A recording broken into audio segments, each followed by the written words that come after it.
Pradėjau sportuoti, kai turėjau 14 metų. Kaip sakant, į Ameriką išsikrausčiau 99 metais.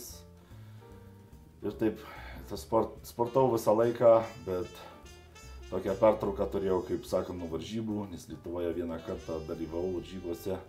Ir kaip sakant, 2006 metais pradėjau dalyvauti kultūrizme jau čia Amerikoje.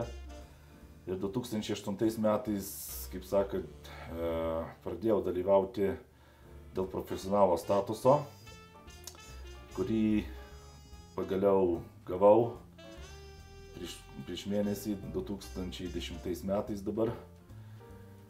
Laimėjau ne tik pirmą vietą, bet absoliutų, kur labai reiškia daug. Ir mano karjera, kaip sakant, tik tais prasideda.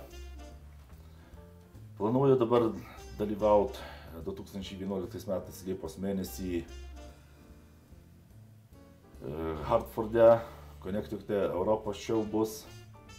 Ir toliau, kaip sakant, į Mr. Olympia 2011 metais, tai kitais metais, kaip sakant.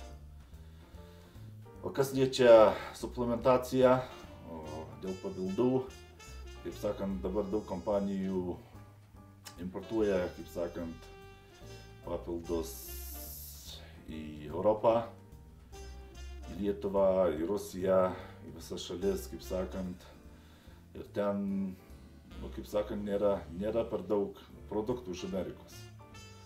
Tai kompanijos Amerikoje jau apyvarta yra labai užpildyta, taip kad kompanijom reikia labai daug produktų į Europą.